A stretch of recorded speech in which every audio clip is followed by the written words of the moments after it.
Welcome to the show. Welcome to Friday. Happy Halloween. Hope you're having a great day. It is the end of October, and we sit on the precipice of another Notre Dame football game. The Fighting Irish at Boston College tomorrow afternoon, a 3:30 kickoff, and you can hear it right here on Sports Radio WSBT, the Notre Dame Radio Network, and the Odyssey app, AUDACY. And our coverage here on this station begins with the Game Day Show from 11 a.m. to 2:30 tomorrow Eastern Time. Join Tim Ground, Jimmy Rosari, Eric Hansen, Tyler Horka, and the welcome guests, Capron Lewis Moore, Josh Lugg, and Mark Edwards as well, all former Notre Dame football players. So that's from 11 to 2:30 Eastern Time tomorrow. You can find it streaming on the Sports Radio WSBT app. Of course, you can listen to it on Sports Radio WSBT. And then the game kicks off at 3:30. How are you today, Mr. Jesse Stiers? I'm doing well. It's Friday. It's Halloween. The wife is making a lot of treats for Halloween, and I'm going to make a Halloween dinner for us. So, will you have many trick-or-treaters like at your place? No trick-or-treaters? Is that kind of disappointing?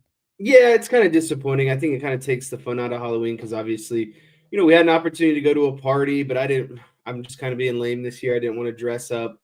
Plus, we got back from the honeymoon, and then we had that wedding immediately that weekend, and then last weekend I was in a wedding. So I really just don't want to do a lot this weekend, to be honest with you. So I didn't want to get dressed up. I didn't want to go, be around people who there's a couple people who I really want to see, and then the rest is I really could care less about the rest of you. So maybe that's just being, the you came here to be with all your friends instead. The Irish Breakdown Sports Radio WSB. Exactly. And then, our neighborhood is kind of right on the edge of where trick-or-treaters go and don't go. So, a street or two the other direction are really nice houses so that, they know they're going to get candy. I think our street has a history of just people who don't really, pass out candy too much. So we don't get many trick-or-treaters. That seems to kind of follow you around because our old neighborhood where we lived in South Bend, the neighborhood in general got a pretty fair amount of trick-or-treaters, but it was mostly a couple blocks over where the heavy traffic was. Our block was one of the least traffic blocks in the area. And where I live right now, we get nothing because we're out on a highway now. So. Yeah, no kid is walking along the highway with their candy bag. I hope not. Did you hear Vince takes a tariff off of his kids' candy? I'm not surprised. He gets first dibs on all the good candies that he likes. So he's always taking their Three Musketeers, their Kit Kats. Good old Vince, man.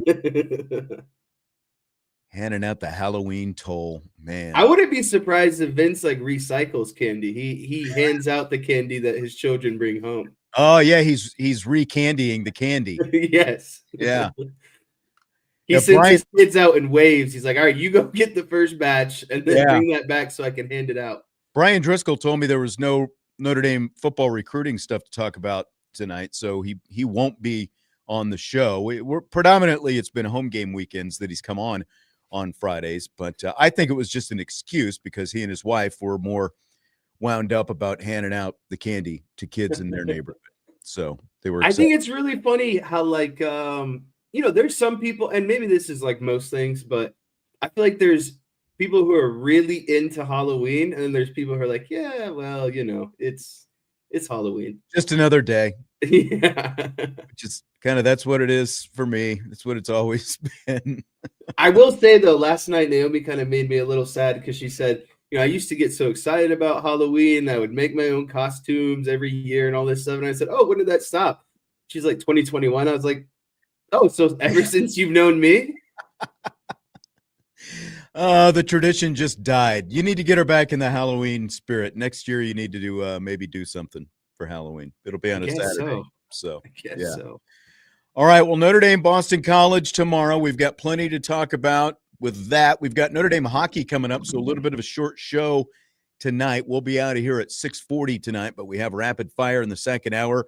Bobby Hensley is going to grace us with his presence, so we'll see just how far rapid fire goes once Bobby bops into the studio here tonight. So grace is a word choice. Yeah, that's exactly right.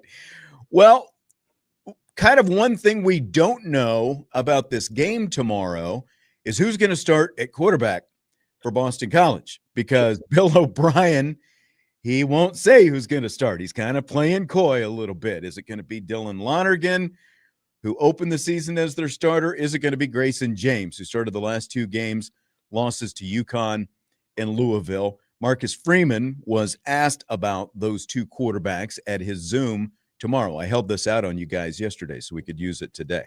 I think both do really a good job of executing their offensive game plan. Each week, it kind of changes just because, I think the Coach O'Brien and their OC do a really good job of trying to attack what you're going to see defensively.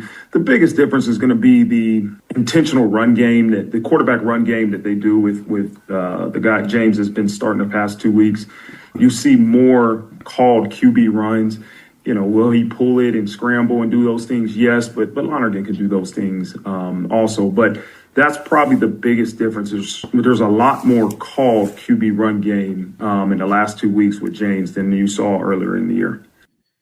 So more QB runs. He does bring a little bit more mobility. Do you think it's going to matter, Jesse, who Boston College starts ultimately? I don't think it matters, and I think this is actually just a funny move by Coach O'Brien. You've heard him talk about their worry about Notre Dame's run game all week, and then now they're not going to name a starting quarterback. I truly believe it means something to him, right? He understands kind of that this is the Holy War, and it is Notre Dame and Boston College. So I think he's trying to get every advantage that he can as possible. But at the end of the day, it really shouldn't matter. And I don't think it'll matter because Notre Dame has played more mobile quarterbacks like Texas A&M and Arkansas, as well as better passing quarterbacks like USC and Miami. So this defense has seen much more athleticism and just much better, quarterbacks in general than what Boston College is going to present. So I'm not overly worried about it.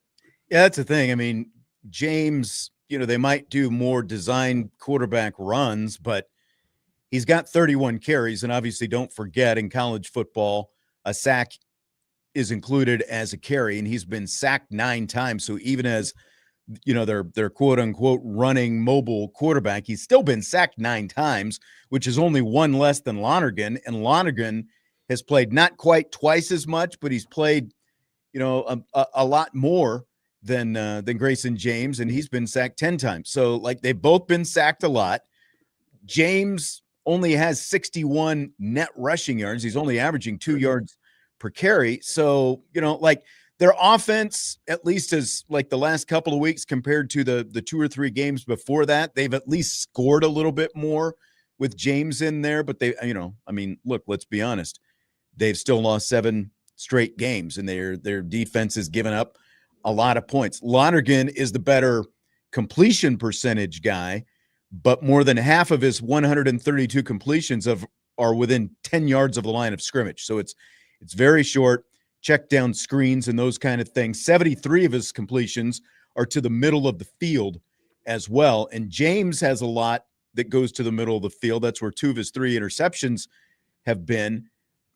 He can stretch the field a little bit more. Again, when you look at number of passes, he's gone deep, at a little bit higher rate than Lonergan has. Lonergan can also throw it deep, but I think, James, just in terms, again, of percentages, has thrown deep a little bit more often, much lower completion percentage. And he's also a guy who's been around the block. This is his 5th year. So it's not like this is a young guy with a ton of upside in front of him. So I don't really see much benefit either way for Boston College, regardless of where they go. And I'd be shocked, honestly, if maybe we don't even see both of them tomorrow afternoon. Yeah, that's a good point. And I just think Notre Dame has to focus on their fundamentals and technique. And like Marcus Freeman said, he hasn't said, but I know he likes to say, when you're going against different quarterbacks, potentially just don't get caught up of playing football. Just play football, use your fundamentals, use your techniques, play with some instincts.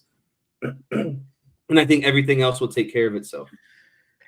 Excuse me. Paulo came in hot with a request. He's expecting whiteboard from you today, Jesse. Not sure if Jesse obliged. Did you whiteboard out any Halloween plans or anything like that you can share? Not today. I could, though. I don't know if you've seen this on the internet, the big topic of conversation the last day. is whether or not you can beat quarters coverage over the top. I don't know if you've been seeing all that drama, but I have not. So where does this stem? What are we talking about? I've missed out on this quarters coverage drama. Yeah, so Mina Kimes was on, I can't remember what it was on. I think it was whatever she does with Dan Orlovsky. I think like NFL Live, probably something like that. Something like that. And she was talking about how, there's like the deep post, or you can get vertical to beat quarters. And then I don't know if you've seen that guy. He's the coach from Last Chance U, that Netflix show. He's kind of a crazy, deranged, I think his name's like Jason Brown or something, Coach JB or something. And then he just started coming at her, of course, saying she doesn't know football and all this stuff. And, that's not how you would beat quarters. And so now everyone's, weighing in on it and talking about how you beat quarters coverage. So I'm curious where our Orlovsky stood in all of this. Like, was he part of this discussion? Like, was he on Mina's side? Was he on Last Chance U side? Of course he's on Mina's side. And the thing is of course this guy like calls her out over like Twitter or something. It's like, yes, Mina Kimes on ESPN has no idea what she's talking about when talking about football. But it's just, how people blow up or get, all infatuated with something on the internet. And that's what it was the last couple of days. So I just wanted to joke about it. Right. I got you. Yeah, somehow I missed all of that though. You were a busy guy. Basketball was playing yesterday. That is very true. Basketball last night, and I came home, and I actually it was like insomnia night. I could not fall asleep last night. Literally. Must have just been the vibrations from the basketball arena. I don't know. I started watching Step Brothers, and I was like getting the, like heavy eyes. So I'm like, okay, I'll go to sleep. I'll record Step Brothers so I can finish watching it later.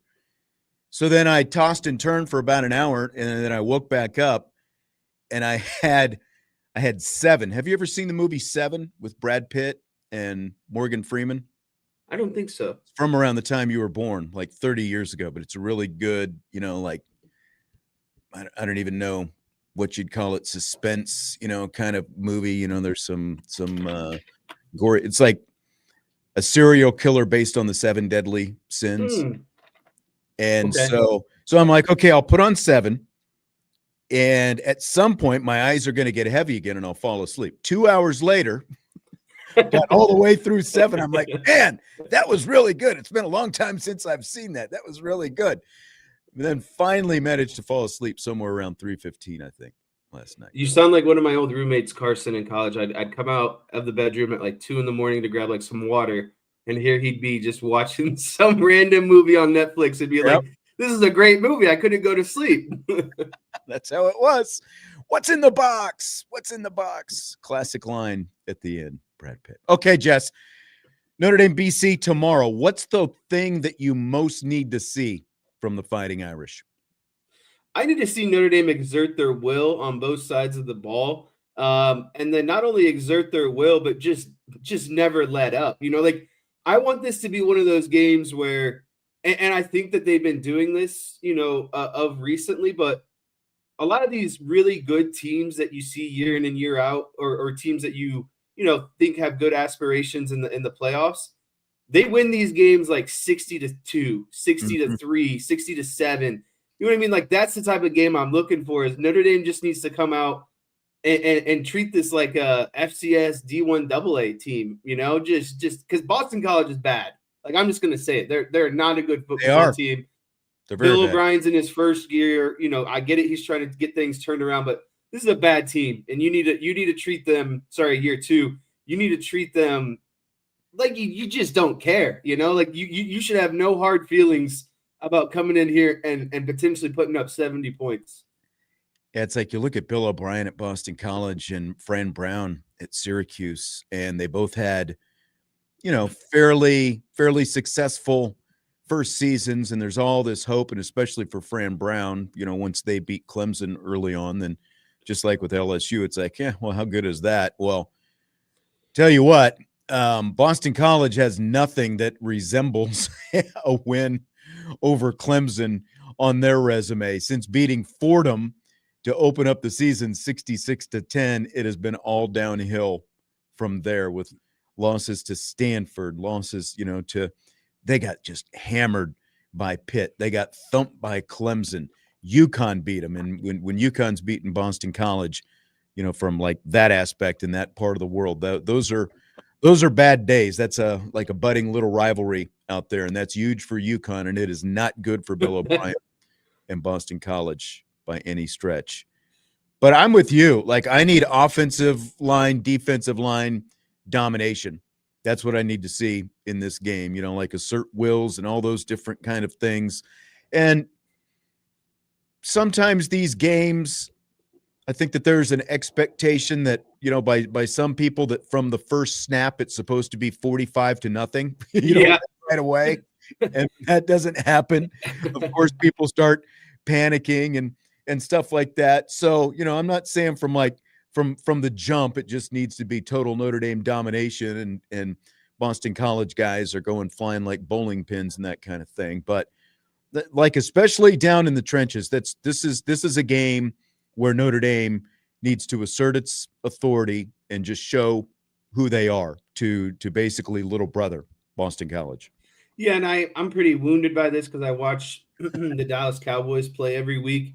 But, this last week was just, amongst other things, just the pre-snap penalties. I just don't want to see Notre Dame shoot themselves in the foot and have to deal with, you get into a nice 2nd and 2, and then you get a pre-snap procedural penalty. That's the stuff, like the pre-snap penalties, to me, is a team that is, sleepwalking, not all mentally there. They know that they can, their physical ability is enough, but you don't want to see those dumb penalties. Just be clean throughout the entire game. I think maybe Mitch Cumstein, a newcomer to the show in the YouTube chat, just gave himself away. I don't see Terry Silver in here, interestingly enough, today. But where did Terry go? Jesse said the magic word, the Dallas Cowboys, and Mitch Cumstein put up a shot glass in the YouTube chat. Okay. Mitch DK Cumstein. All right, there we go. There we go. What's your biggest confidence in this game for the Irish? Yeah, I think you kind of were hinting at this a little bit, might have beat me to it, but I'll kind of say it all together here. I think CJ Carr getting back on track and dominating through the air is what I'm most confident about. Boston College has talked about, the ability to stop the run all week. I think they're going to overemphasize that. They're going to do the opposite of what USC should have done. I think they're really going to overload the box, and I think they're going to say, hey, CJ Carr, if we're going to go down, we're going to go down by you beating us through the air. And I think he's going to do it. I think this is a good – he hasn't been great the last couple games, and that's why I'm saying I think he gets back on track. I think we see some of that sharpness in the passing game, and I think that CJ Carr is going to dominate through the air and really carry this team to the victory. I think so as well. Yeah, they'll look at that USC film and they'll see the mistake that USC made, but it's like, okay, let's just play two deep safeties for 90% of the game and see where that gets us. And obviously it didn't get them very far. So it's like, okay, you took away some of the deep stuff and, kind of listening, seeing some of the comments that CJ Carr made this week. I still think that, like USC was just in his head a little bit in terms of like what he was seeing versus what he thought, and I was telling you that before the game too. Like that was the segment Saban did where USC was kind of tricking some of those younger, which is smart. And I think, like you said, he was just a little bit in his head of just not, completely trusting himself. Yeah, exactly. And okay, if Boston College decides they're going to load up and take away Notre Dame's running game, CJ Carr might have 300 yards by halftime. Like that's just the way it's going to go. And especially when you're talking about, because we're not talking about college football playoff level teams or even mid-tier power four teams. Like the teams that they're going to be playing starting with this week they're going to have to pick some kind of poison. They're not going to be able to defend both. So if they start out saying we're going to load up, CJ Carr is going to have to beat us. He's going to do that a few times, and then they're going to try to loosen it up a little bit, probably play the safeties back once again, and then at that point, Jeremiah Love and Jadarian Price take over, especially since they would, have the lead at that point. I think it's just a no-win game, and you end up chasing your tail if you're an opposing defensive coordinator against the, this quarterback, that offensive coordinator, that offensive line, those receivers, and those running backs. It's a complete pick your poison, and none of these defenses, like when you're starting off with a defense that's given up over 34 points a game and, over they're not in the top 100 in terms of yards per play or pass efficiency defense. It's just a bad matchup for Boston College, and I think CJ Carr is going to make him pay. They're giving up 163 yards a game on the ground and 247 through the air. Those are averages, and none of the teams that they've played have been as good as Notre Dame's offense. It's just a horrible matchup for Boston College. Yeah, it's not good at all. Yeah. Let's take a break. When we come back, we'll have more. We'll continue to look at this Notre Dame BC game, and in a little bit, we will also talk a little bit about Notre Dame women's basketball's exhibition win over Purdue Northwest last night, a resounding exhibition victory with the regular season opener coming up next Wednesday. So we'll take a break, and then more Notre Dame BC coming up next. Budweiser's Weekday Sports Beat with IrishBreakdown.com.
Budweiser's weekday sports beat with IrishBreakdown.com continues. Along with Jesse Stiers, I'm Sean Stiers. Jesse getting called out by Tommy Guns in the YouTube chat. He says, you're big slacking on the whiteboard this season. He says, psst, that is your best impact on the show. I don't know how you feel about that. Yeah, I had some time off.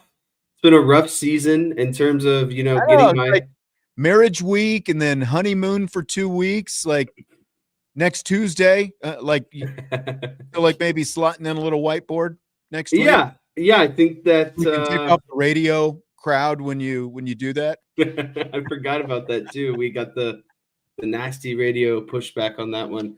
Right. No, it's and I hate to say this as well, but it's not super exciting to get into a whiteboard for a week like Boston College. I can't wait for a playoff whiteboard. See some good stuff against BC.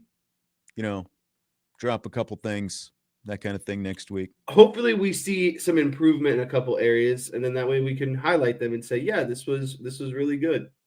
Sly Fox in the YouTube chat says he hasn't seen you in a while. Just wants to say congrats on the marriage. Wishing you all. Thank you. Very nice. Very nice.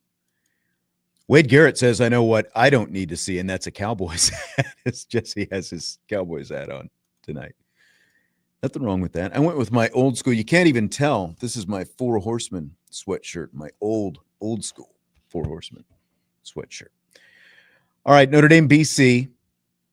We talked about our biggest confidence. What's your biggest concern in this game?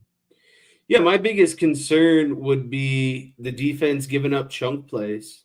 I think we need to be out of that stage completely. We don't need to see big chunk plays against Boston College. But most importantly, I know this might sound a little lame, but I'm really concerned with the offense still force-feeding run plays in short downs, because I think they're going to get to some short downs. And I just like them to see it be a little bit more creative. Like, when's the last time they did a nice little, maybe like play action on 3rd and 1 and hit Eli Raridan on a flat, or maybe, like that typical kind of like Sean McVay play where the motion goes one way, you fake a handoff, and then like the tight end like sneaks into the flat, and it seems to be wide open every time. Minimal creativity, but maximum output, it seems like most. Yeah, like it seems like that play always works. That's what I just want to see. Is just like, let's not just jam Jeremiah Love on 3rd and 1, 4th and 1. Like let's be a little creative yet effective, I guess is maybe the best way to put it. This is where I am. It's the short yardage, like I don't know, but like it seems to rear its head in the deep red zone these days, because they end up with like 1st and goal around the 10 most of the time, it seems like, and you have to get a touchdown. Like I've always said, 1st and goal right at the 10 is the worst place to be tackled. Like if you're going to get tackled, at least get tackled at the 12-yard line, so you have another opportunity to get a first down before the end zone. But that seems like it's where it's rearing its head. So you end up with like, 4th and goal at the 2, those kind of things. Again, against a team like this and a defense like this, this is the kind of opponent where you can start to solve some of these short yardage situations. So I don't want to see them struggling against this Boston College defense, which again is not good. I don't want to see them struggling in those short yardage situations. And that's kind of my concern, whether it's red zone or, 3rd and short, 4th and short type stuff. We need to see a little bit better play calling and much better execution, whatever it happens to be. But again, I don't think any of us are in favor of just bringing more tight ends on the field. And, unless you get creative with them. What's that? Unless you get creative with them. Like I saw last night, like Mark Andrews was taking some direct snaps. Like what about, Eli Raridan getting behind there and taking a shotgun snap and then just having some lead blockers. Like, just show me you're thinking outside of the box. Like, I just don't want to see Jeremiah Love in Wildcat take the direct snap and then he goes. Like, if Jeremiah Love's in Wildcat, maybe we got a little two-back out there. Maybe, just switch it up. Just do some different things.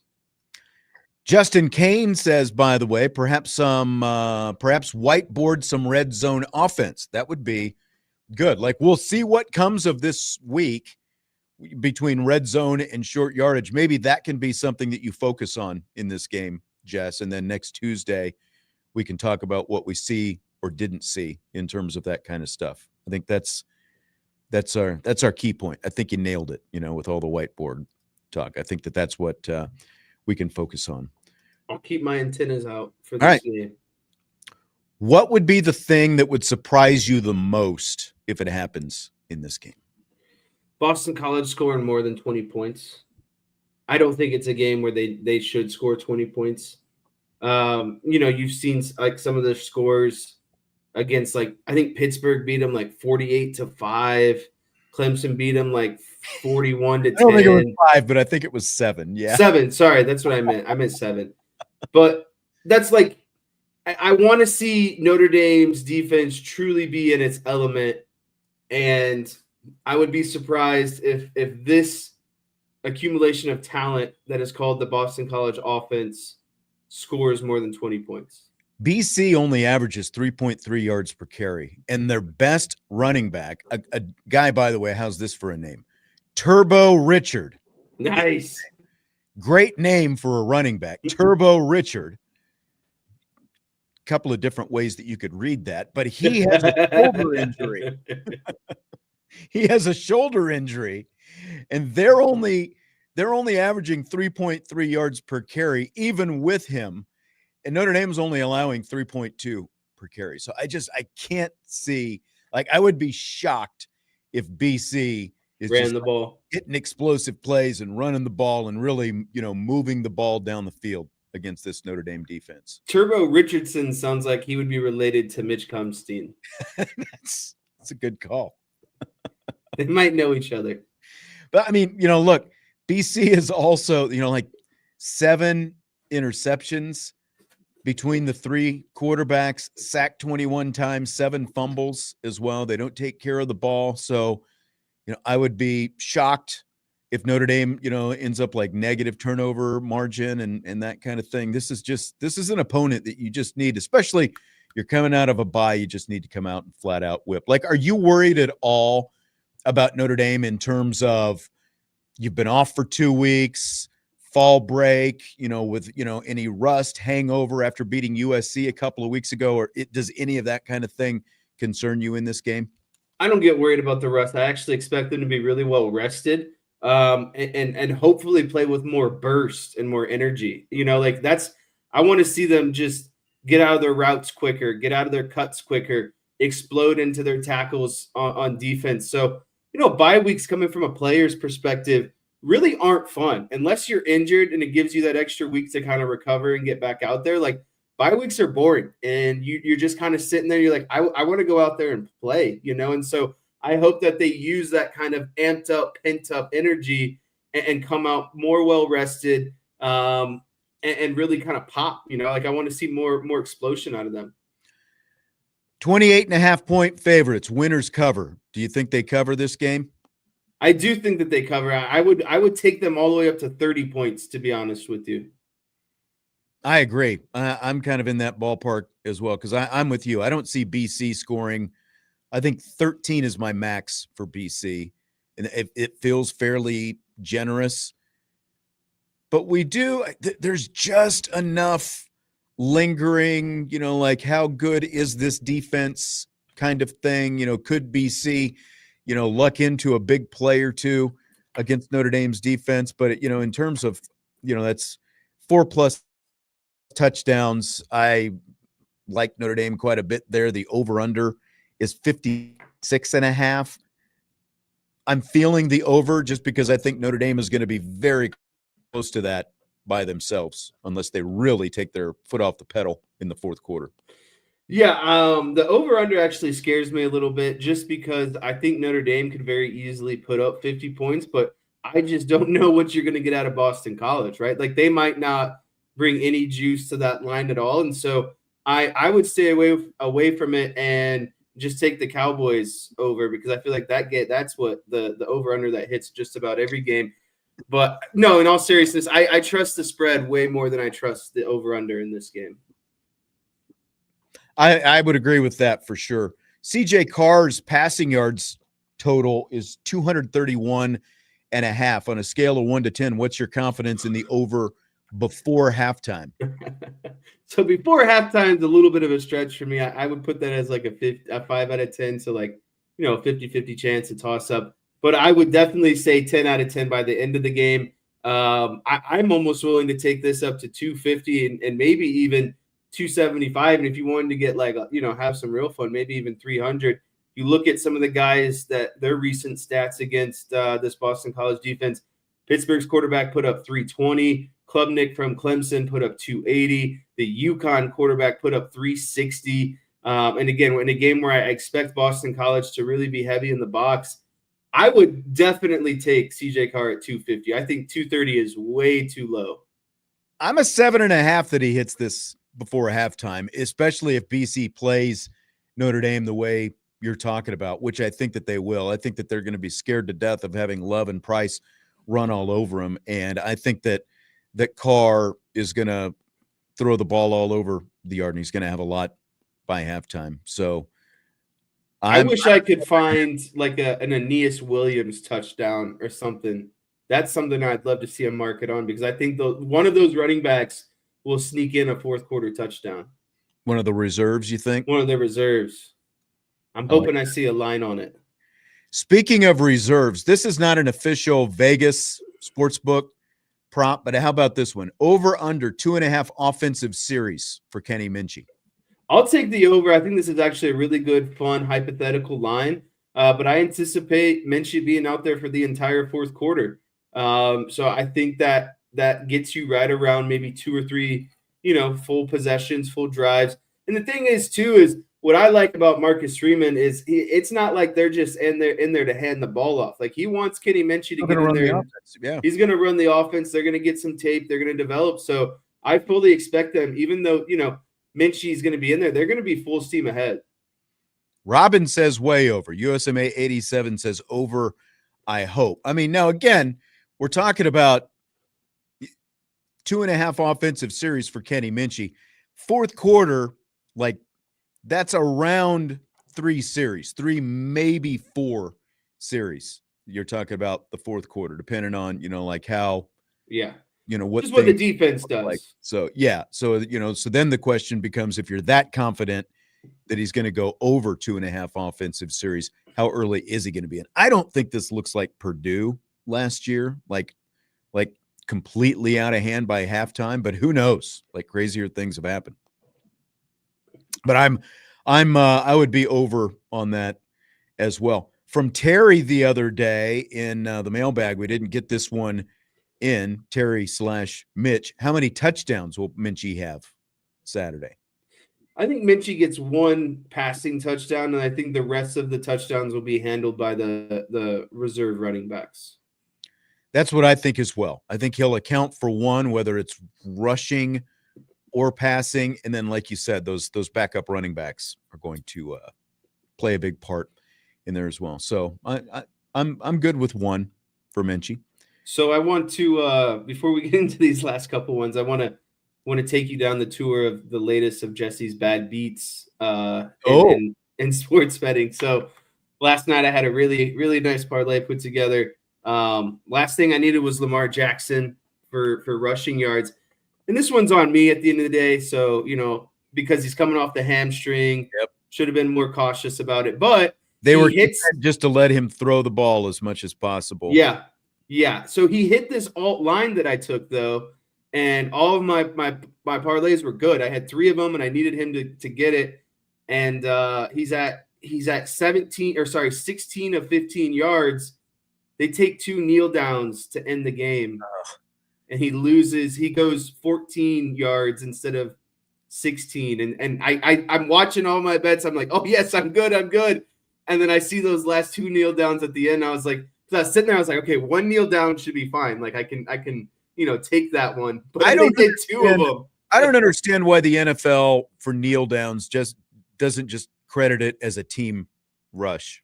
instead of, to the individual player. I don't And get that's where my complaint was. But again, I was like, I should have just not even touched it because Yep. it was, coming off Right injury. there. But Yep. the thing is he can't help himself. I was hoping for a couple, collapsed pockets. I thought Miami would be way more competitive than what they were, and Good none luck of those with that. things really happened. So I wanted everyone to share that pain with me. All right. Here's some Notre Dame receiving props. Which of these are you most confident in an over?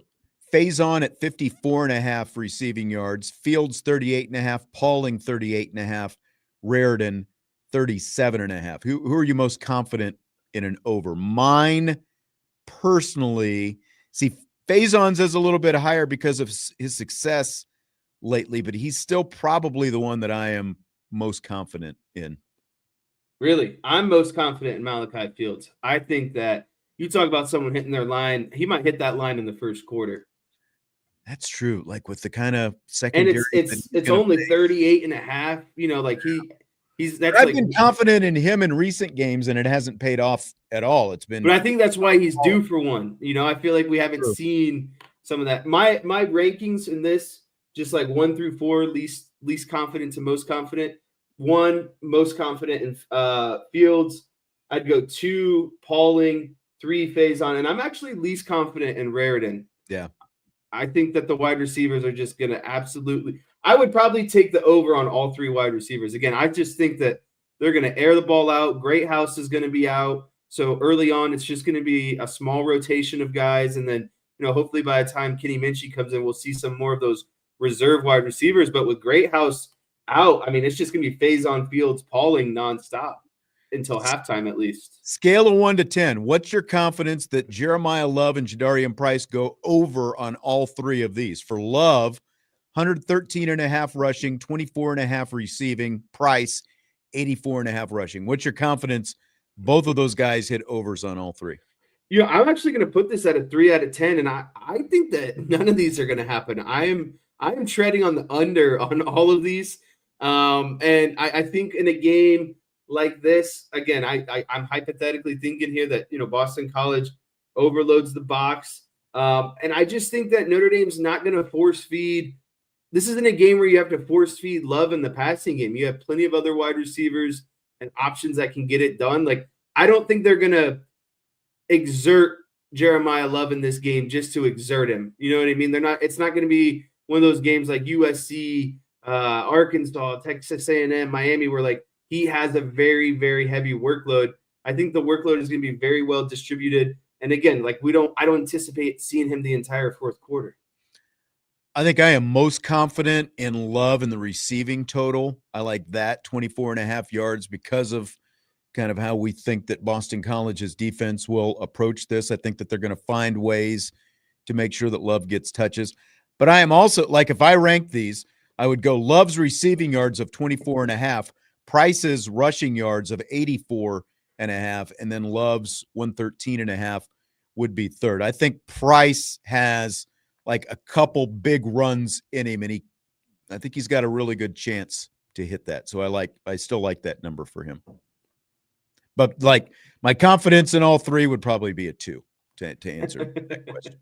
Yes. Back to the original topic. Yep. We'll finish the first hour, talk a little bit about Notre Dame women's basketball's exhibition win last night. They were shorthanded a couple players. We'll talk about that, how they looked against Purdue Northwest with the season opener coming up next week. And we've got more Notre Dame football talk coming up in hour number 2 when we hit rapid fire. That is just a few minutes away. Budweiser's Weekday Sports Beat with IrishBreakdown.com.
Winding down hour number one, Budweiser's weekday sports beat with IrishBreakdown.com with Jesse Stiers.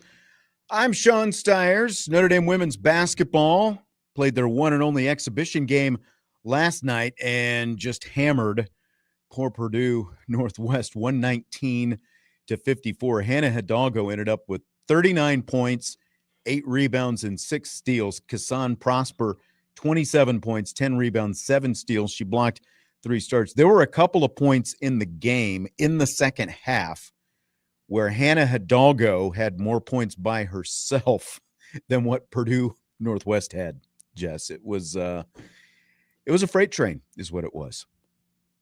Yeah, I mean, looking at the box score, that's what it looked like. But I mean, what did Purdue Northwest think was going to happen here? You know what you're signing up for in some of these exhibition games. Oof, that was a tough word for me. But I still think that there was a lot that came out of it. What's eye-popping to me is you almost had 2 players get a triple-double with steals. That's kind of insane. And I think that's a good thing as well, because it showed that, they were taking the defense seriously.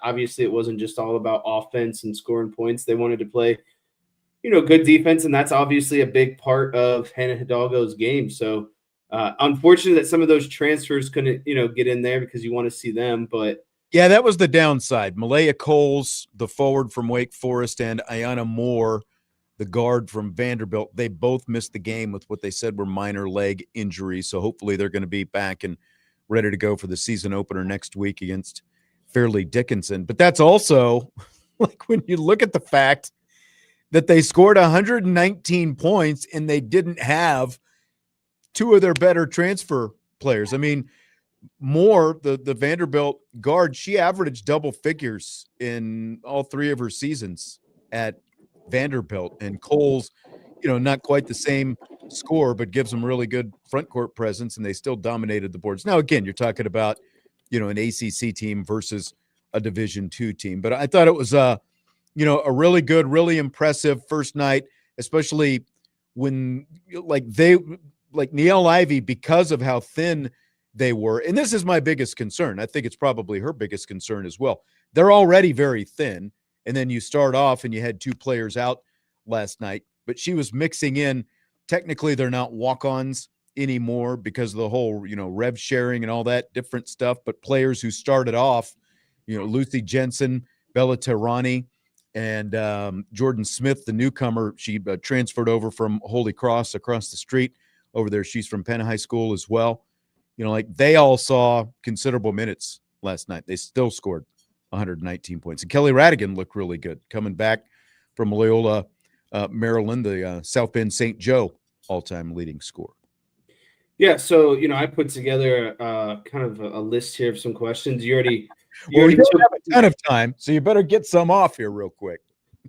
You took one of them by saying, kind of talking about the concerns, so we can already get rid of that one. I guess I have maybe 2 big ones left. What made you feel most excited for Notre Dame women's basketball after watching last night's game?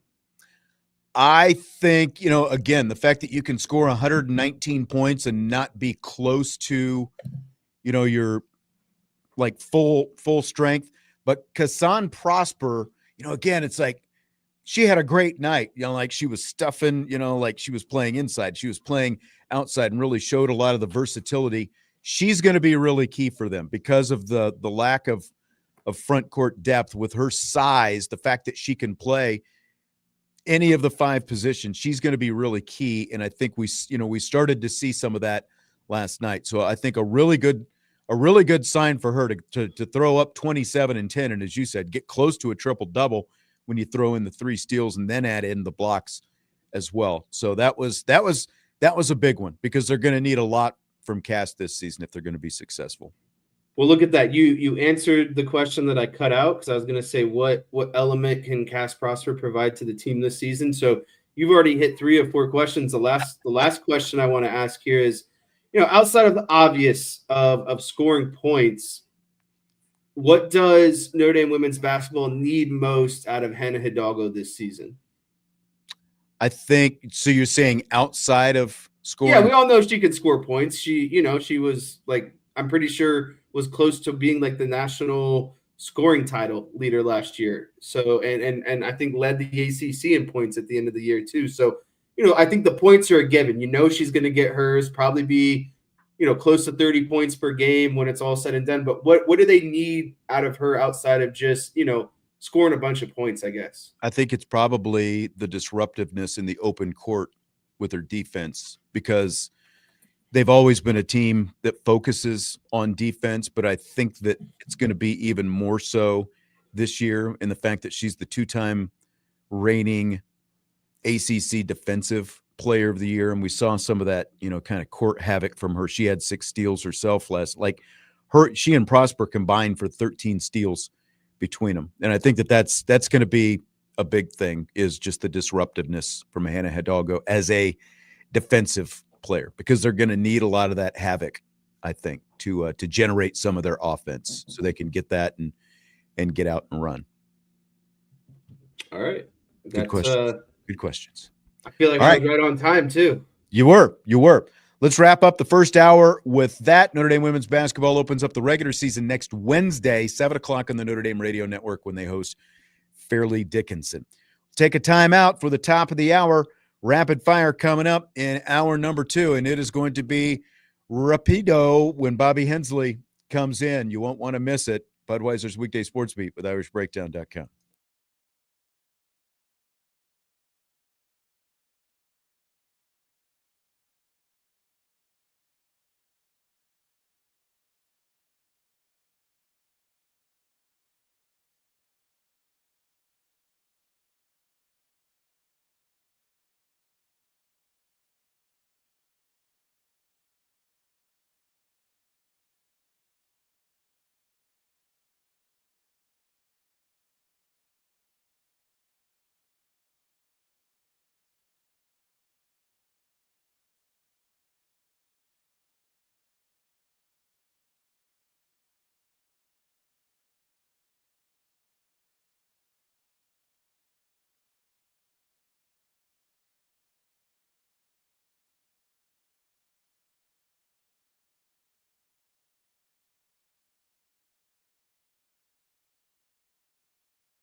The gang's all here. Hour number 2, Budweiser's weekday sports beat and rapid fire. Bobby, welcome. It's good to be here. Jesse, I haven't seen you in a while. Man, been a long time. I didn't know you owned a Notre Dame hat. Oh, yeah. I've been wearing all Notre Dame stuff since you've been gone. No, you've been wearing it since Brian Kelly dressed you down how many years ago? Oh, it was right after the South Florida game. Whatever it was, we got to do an interview the next day, and I had a Ball State polo on, and I put a microphone on him, and he wanted me fired. Bobby used to work for, I don't know who exactly, you would say, like you were part of the production crew for the coaches show. Is that maybe the best way to term it? Yeah, editor, and helped out with this stuff. But Bobby made the mistake of wearing a Ball State shirt, his alma mater, and Brian Kelly dressed him down and ripped him a new one, and that's why Bobby is who he is today. It changed my path of life for sure that day. Not for the better. Now I'm here with you guys. So, all right. Well, we only have so much time, so let's jump into this. Notre Dame and BC used to play pretty regularly, but the series has been much more intermittent since Notre Dame entered into that ACC scheduling agreement several years back. Marcus Freeman asked yesterday about his thoughts on the rivalry between the two programs. The Holy War. Coach Wash has really educated myself and the team on, what the view was when he was at Boston College. The one thing that's unique about this rivalry is it's not played every year, and that's probably why it's not talked about enough. But there's history. It's a great opportunity and a great challenge, and so we're embracing the Holy War. We're embracing this rivalry. And, as much as it is for us, like the opportunity to achieve team glory together. And that's represented by winning this game and the trophy. And so it's definitely important to this football program and this university. And of course, just to clarify for anybody who might not have recognized it, he referenced Coach Wash, and he's talking about, of course, Irish defensive line coach Al Washington, who his alma mater is Boston College. And a couple of years ago, before Bill O'Brien got the head coaching job, it came down to him and O'Brien for getting that job. So Freeman leaned on him a little bit for, like some of the rivalry. Where does this game fall on the rivalry scale for you guys? Yeah, we talked about this a little bit yesterday with Vince, and I told him, like, I'm a little down on the game this year, and I want to feel, more excited about it because, I like that Marcus Freeman shares the same passion that I do. This is a trophy game, like this game means if there is a trophy involved, the game means something. Like, you don't just have a trophy between two teams for no reason. Oh, you muted yourself. You muted yourself.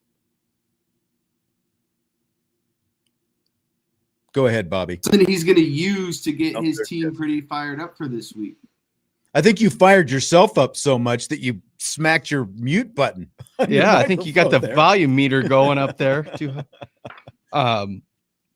This rivalry to me, I know it has a trophy to it. Just like Jesse said, you want to win any trophy game. It's not a rivalry to me when it can be a trap game. Like, you shouldn't have to worry about a rivalry game being a trap game. And yeah, I'm going back all the way to 93, but that Boston College team was better than people give them credit for. See, I think that was more trap game back then than rivalry. I think that to me. No, and I realize because it, Leahy and coaching both schools, and so there was at least some bits of rivalry, but it felt like that was really, Coughlin and kind of the launching point for the modern rivalry. It felt like for me between the two schools. The part that I like about it being a rivalry is the Holy War aspect of it, and they're religious based institutions, and that's cool. To me, though, we've gone over this before. It's like, oh, how much does the USC rivalry mean? Oh, how much would it mean if Michigan was on the schedule? Mm-hmm. Oh, how much would Boston College is barely even on the list? And I think giving it a trophy is what keeps it as a rivalry, because otherwise they would be just a normal rotation team in the ACC matchups that they have to take. Yeah, and it's really kind of the same. It's really no more, no less, I don't think, than Miami where it is right now. And I realize, there's not a trophy on the line there. And back at the start of the season, I was on a show in the East Coast, and there were some Notre Dame fans on there, and they were like, I consider Miami a rival. It's like, how can you consider them a rival when you barely play them? You know, you've played them a handful of times in the last 30 years, and it's a little bit more frequently with Boston College, but you know, where you're at the point where you're not playing them every year, and when you have played them, as Notre Dame, you've whooped them pretty soundly, including 44-0 the last time they came here in that snow game a few years back. So, yeah, I mean, it's like you want to keep those trophies and all that kind of stuff. To me, like the true rivals are USC, Michigan, and everybody else. And I kind of put this BC on, like, I definitely put it above Stanford, but I put it more on par with probably like a Michigan State and Purdue. I would slot it into that tier, I think. Yeah, that's kind of what I think too. I was just going to say, it reminds me of the Purdue matchup. You want to make that a rival, but not every game is a rivalry, and that's okay. You just got to go and play your opponents. But having Boston College on the schedule is only nice here and there. I don't need it every year. That's one of the rivals that we could rotate for the other matchups, I think. Man, Tommy is coming hard at Bobby in the YouTube chat here tonight. He says he hates agreeing with you after he was booing your entrance into the show tonight. I mean, down and out, but statistically average podcast in the YouTube. That is the handle of this, down and out, but statistically average podcast. Says, excited to see this game and to enjoy it with friends this weekend. Go Irish, beat BC. Do you guys think we will see this team be able to ascend to the point where they could beat Ohio State? Hypothetical. What do you guys think about that? Yeah, I actually thought about this one a good amount because this also coincides to, you know, I think a show that you put, or a question you put in the rundown for today's show. I think that Notre Dame is right on the cusp of being elite. And I think what makes them more elite than last season is their offense can come at a team like Ohio State in multiple directions. I think Ohio State was really comfortable with shutting down Notre Dame's run last year and saying, all right, Riley Leonard, what are you going to do about it, right? And if they did that again this year, CJ Carr would say, okay, here's what I'm going to do about it, and he'd throw the ball all over the field. But then what gives me pause of, you know, being completely elite is obviously where their defense is at. I don't know if their defense could go toe-to-toe, but their offense could make up for it, unlike last season. You know, like that's the thing is like the offense could make up for that gap because I think it's better than last season, but is it enough because of how much the defense has maybe declined this season? So I think they're right on the edge. I think when you're talking about elite teams in the country, Notre Dame definitely belongs in that conversation. Which makes them a playoff team, so they would eventually get down to playing Ohio State, hopefully. I think last year at the same time, if you were to ask how elite was Notre Dame, could they beat Ohio State, you'd have, or the number one team, that you would have the same issue, like, well, they belong in the conversation. But I think it's wonderful to watch how Marcus Freeman every year makes his teams better as the year goes on. Yeah. I'm not used to that as a Notre Dame fan. It seems like a lot of times they were getting worse as the season went on and they'd get tripped up at the end. So to say that they could beat Ohio State in January, I think absolutely they're in that conversation. I think that college football as a whole has so much parity. You go through a playoff where there's so many more games that's going to wear you down, that if Notre Dame continues to get better through all of that, I think they absolutely would be in a ball game with Ohio State. Plus, I mean, Ohio State and Texas had a close game, and that Texas team isn't what people thought it was going to be. So No. Ohio State looks vulnerable a little bit. Yeah, I mean, and that's kind of where Ohio State is right now. That, you know, it's a little bit like Oregon beating Penn State. That was supposed to be Oregon's signature win, but how good does that look based on what Penn State has become since then? And, you know, ditto with Ohio State, other than Texas, who has proven to be pretty average, and their quarterback has not been anywhere close to what everyone thought that he was going to be. And Bobby follows Texas fairly closely, so he, you know, like he can even speak to that even more, you know, like how impressive is that win? And outside of that, Ohio State so far doesn't have another signature win like that. And they wouldn't even, you know, like if they play Indiana, it wouldn't even be until the Big Ten championship game. So I think that, you know, the interesting thing about Notre Dame and Ohio State this year is it would be strength on strength. It would be Notre Dame's offense against Ohio State's defense. And that would be, you know, like I wouldn't be as concerned, even though obviously Ohio State has some playmakers. We know that because they always do, but I wouldn't be as concerned with Notre Dame's defense against Ohio State's offense compared to, say, USC or even Arkansas. Because, again, like we keep coming back to Arkansas and look at what they've done in virtually every game aside from the game that they played against Notre Dame where they only scored 13 points and were held well below their averages. But I do think we're all going to kind of have this concern about Notre Dame's defense every week, just because it's always going to be in the back of our mind what happened in those first 2 games of the season. But the question is, yes, I think that they have every right to think that they could, be in a game and win a game in a head-to-head matchup with Ohio State this year. I don't even know if Ohio State would be the scariest opponent that's out there. Right. So I understand the question, but yeah, they can be in there. Going back to the rivalry question, Radar 32,700 says, what about Navy as a recurring rival matchup? I mean, I get it. They play them every year, so to some extent it's a rivalry, but don't we look at that more as the mutual respect game than a rivalry game? Isn't that kind of what that is? Are you trying to discredit the Rip Miller Trophy? Oh my God. I love it. If he isn't, I will. Navy means more to me than the Holy War. All right. I'm in on that. I would be in on that. That's like you were going through your tiers. Navy means more than the Holy War. I kind of forgot about Navy, in terms of those tiers. I would put, especially now since they don't, since Notre Dame doesn't play Purdue or Michigan State or Boston College regularly, I think you have to put Navy in that next tier. Yep. They're probably tier 2 by themselves. Yep. USC, Michigan at the top in tier 1, Navy tier 2, and then, like those other teams are tier 3, and then Stanford is like tier 8, If they brought back Michigan State every year, I'd love that. And I'd put them on that Navy tier, I think, and maybe slightly above. Yeah, I love that trophy, baby, the big old megaphone. Yeah. And that's going back to the 60s, and they played the best game ever played, ended in a tie. But yeah, Navy, I think, is more of a rival than Boston College just because of the consistency and because of what it means behind the scenes.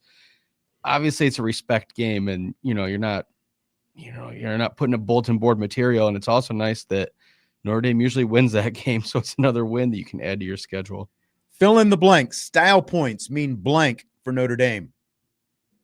They mean everything for Notre Dame. With a team that's got 2 losses. And I said this yesterday to Vince on the show. I think if they did, when the committee comes out with their first rankings and nothing major happens in front of Notre Dame this weekend, Notre Dame would be the first team out. So they need these style points. They need people, everyone in the country to say, wow, Notre Dame, threw for 300, ran for 200, and beat Boston College 60-3. That's what they need right now. So I think style points for a 2-loss team like Notre Dame mean absolutely everything when you're going to be a bubble team, to finish out the season here. I kind of hate sharing notes with somebody wearing a Cowboys hat, but everything I think is the only answer you can put for that, because what did Sean just talk about? He talked about the Arkansas, what they've done in their other games, but Notre Dame looks so good against them. So we're already relying on them to validate kind of where they're at in the rankings. So it's everything. That's all they got. I mean, you got to get the win, but you got to look good doing it, because if you just barely squeak by some of these games, then you're not going to move up in the polls and you will be left out. So, and then you get to comparing teams that have played other teams and mutual opponents. That's all they got. And that's, this is why, when you hear the criticism of Notre Dame and their schedules, this is one of the things that is actually a plus for Notre Dame. When it comes to the end of the season, when their resume is being compared to other, programs, other teams that they're in the running for this with, because they have all these cross checks. They've played 2 SEC teams this year. So you can say, okay, well, what did Texas A&M do against these other teams that are in the conversation? What did Arkansas do against these other teams that are in the conversation? And again, Arkansas has scored a lot of points against an Ole Miss team, for example, and some of these other teams. Then you've got Miami and these ACC teams, and you've got USC and the Big Ten teams. So there's all these cross references that Notre Dame has so that you can compare competition with how they played against other teams that are going to be in the conversation for these. So Style points, since you both said everything, I'll just go everything, everywhere, all at once. That's what my answer will be. Style points for Notre Dame. They absolutely have to have them. They've got to keep looking good now. They have no room, for sputtering here in these last 5 games. They've got to keep making. You just can't give anyone second thought. Like you can't give them that second. Like when you think about Notre Dame, it just needs to be yes, and there needs to be no buts. Just this consensus domination is all they need to do. Consensus domination. I like that. We're going to take our last break and then back to wrap up rapid fire and the show. We've got a few minutes to go here still. We'll have a little bit more than, I think, 10 minutes to go before we wrap things up. When we come back, Budweiser's Weekday Sports Beat with IrishBreakdown.com.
Winding down Budweiser's Weekday Sports Beat with IrishBreakdown.com.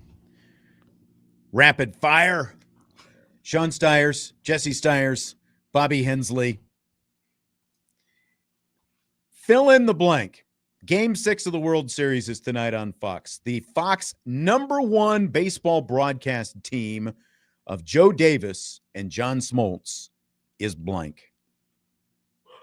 A big old yawn. Give me back Joe Buck. You know I do not like John Smoltz. Like if there's someone I do not like to listen to, it is John Smoltz. So first and foremost, let's get John Smoltz out of there. But I'm missing Buck. I know a lot of people complain about Buck. I actually think Buck's better at baseball than he is football at the end of the day. And if you ask any of the Cleveland people, they absolutely despise Buck because they think he's the reason why Chicago came back and won that World Series in 2016. So I just think they're incredibly boring. And I'm having withdrawals of Joe Buck. Yeah, I agree with the Smoltz stuff. He doesn't add anything to the broadcast for me. He's like a Vince on the mic calling a baseball game. Oh, man. Wow. What a shot at Vince. I don't even know what to do with that one. That one, if he hears that, that's going to hurt him. But I don't know what Smoltz ever, what did he do to achieve that job? And what sucks about baseball he went to the World Series a few times. He won a World Series. I understand his career, but I'm saying he hasn't been the announcer with the voice that's just been something that's special. Oh, that's the thing. We must tune in because he's part of it, or it by just right away. And I'm lucky to hear a Smoltz game. He's got the personality of a blind moth in a closet. It's bad. There is, and the two of them together, they sound like two guys just basically mumbling 99%. Yes.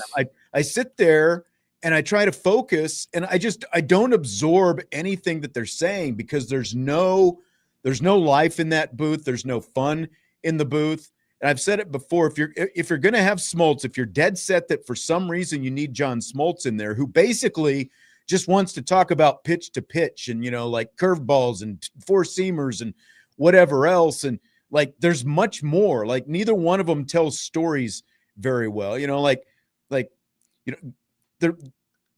I know a lot of people didn't like Tim McCarver, but Tim McCarver had his own kind of, sound and his own kind of levity, and he could weave in good stories to the game. There are a lot of others as well. I mean, and from the play-by-play side, whether it was Joe Buck, Sean McDonough before that, and guys like Vin Scully, have called World Series in my lifetime as well. And it's these guys, the thing about, I heard some guys complaining specifically about Joe Davis, and the thing about Joe Davis is he is so mundane on the pitch to pitch, literal play-by-play type stuff. But then he goes he spikes. He goes through the roof when it comes, for the big plays and the big moments and the highlight type stuff.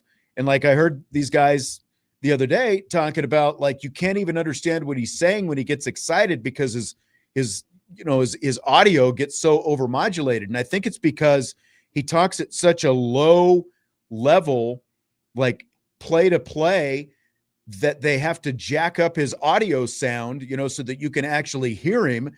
And then when he actually does get excited, it overmodulates everything. And it's just not a good #1 booth by any means. I think Adam Amin is better. He's a World Series booth.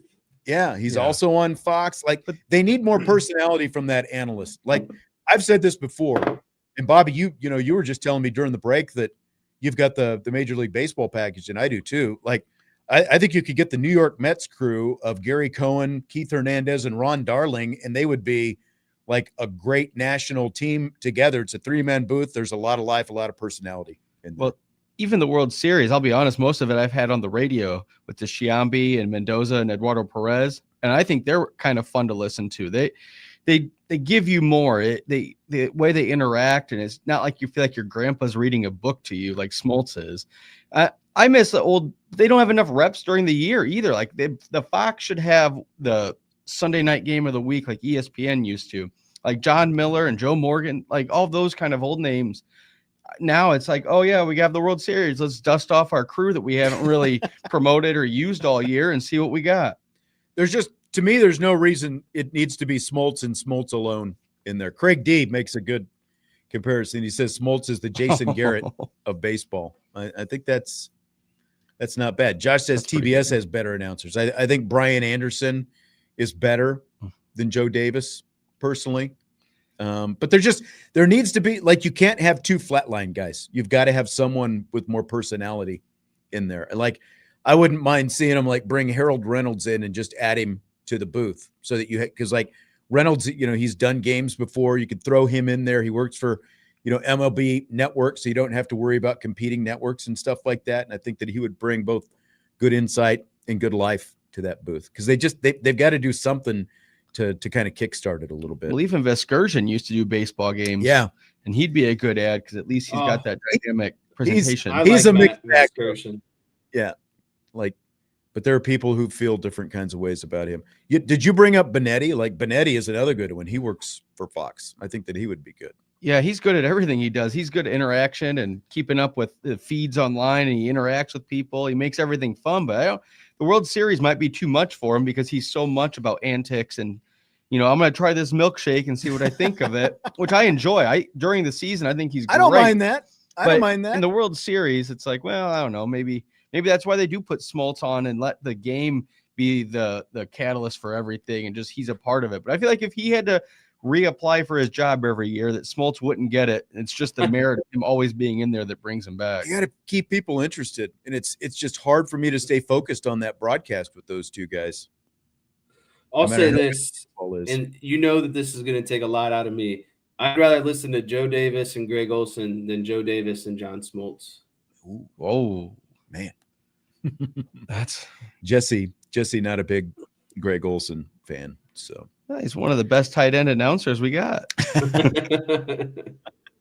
Since the passing of Indianapolis Colts owner Jim Irsay, his daughters are now in charge of the Colts, and one of them, Carly Irsay Gordon, has garnered a lot of attention for wearing a headset on the sidelines to listen to Colts head coach Shane Steichen and his staff during games. Here is how she explains her intent in doing that. Learn more about this. I need to be able to say, is this person full of BS? Do they even know what they're talking about? And I think one of the things that being on the headset has really helped me learn is, to the question earlier, it's such a complex organism, a football team and how it operates. And on game day, and you could say, oh, that person ran that route wrong. When you learn to find, someone tagged the wrong wide receiver, and it wasn't really the player's fault. It was the person that called it. So, and it's never, I think that's been a very valuable, because it also helps us be able to know, where do we need to make tweaks? What resources do we need? What do we need to fix? So much of it comes down to just how we operate and how things work. And the headsets are really, I wish I would suggest it for anyone else that has to pay coaches and GMs millions and millions of dollars. It helps you make a less expensive mistake potentially. All right, so there is Carly Irsay Gordon explaining why she wears the headset on the sideline during games. Do you guys buy or sell that? Yeah, I'll be short and sweet with this one. I absolutely buy it. And I think the logic makes 100% sense because, you're in a position of power. You have to make a lot of important decisions, a lot of, financially dependent decisions. And every time something goes wrong, majority of the time it's going to be, the coach is going to say, the wide receiver didn't run the right route. The wide receiver is going to say, the coach didn't call the right play and put me in the best spot. So it's hard for people to, I think, take accountability, right? And so when you have to kind of problem solve or, figure out where the problem is, it makes sense to me. Like you're in on everything. You see how, things are being communicated, what's being called, and then how, the result of the play, and then you can diagnose what went wrong. So basically you're coming at it from a business standpoint of her protecting her investment. Yeah, but also just understanding like there's always going to be drama, and you want to be in that situation as much as possible to figure out what the cause or the root is of the issue. So like of Dallas Cowboys, if Jerry Jones is wearing a headset, you wouldn't have a problem with that. Well, he already wears a headset every day of the week, so it's just like I'm gonna say. I mean, I think he's in the he's in the coaches meetings. He's doing more than just the sidelines. I saw something today. Schottenheimer talks to him every Monday for like 2 hours, and then every Friday for at least an hour. So that's a lot of time throughout the season. A lot of FaceTime. I think the thing with with her is like she already has a very unique look, and then when you put on the headset and she's down there and the visual, because it's not just the headset, she's also got up the notepad and she's taking notes during the game, and like it feels like she could accomplish a lot of this same stuff since she's wearing the headset by just sitting up in her booth without being 15 feet from the coach with a headset and taking notes while all this, like, it feels like that could be a distraction. Like the note taking, it's like everything that you do and you're side eyeing and you're seeing your owner, your boss over here taking notes, when every little thing happens. I get what she's saying and why she does it, but it feels like it could be accomplished in a little bit more discreet way. See, I'm kind of indifferent on it right now because she inherited the team literally. In a few years, if it's her own people in there, then why are you second guessing your own investment is why I would sell on it. Sure. Because you're saying that you don't trust the coach. You want to be a part of everything. And like, I guess I do want to. You're basically saying come game day, just let it rip. Like it is what it is. Yeah. But when she gets her own people in, it'll be different. Right now, maybe she's evaluating to see what changes she needs to make. Yeah. I mean, and Tommy, exactly. Oh, we said the same thing. That's 3. Tommy is saying micromanagement. And the question is, how much of this is she just, putting in the back of her mind, chalking it up to whatever, and how much of it is she actually inserting, Jerry Jones type control over different stuff because she gets this information. Notre Dame Boston College coming up tomorrow, 3:30 kickoff here on Sports Radio WSBT and the Notre Dame Radio Network. Game day show live from 11 to 2:30 Eastern time. This week's guests, former Notre Dame players Capron Lewis Moore, Josh Lugg, and Mark Edwards. We've got Notre Dame hockey on the way. We are about 5 minutes away from the pregame show, and the puck is scheduled to drop at 7 o'clock tonight. Bobby Hensley, enjoyed it as always. Jesse Stiers, enjoyed it as always. Have a safe Halloween. Be careful. Remember, it is Halloween, so those kids might be running around out there. Have a great weekend. Enjoy the game. We'll talk to you Monday. Budweiser's Weekday Sports Beat with IrishBreakdown.com.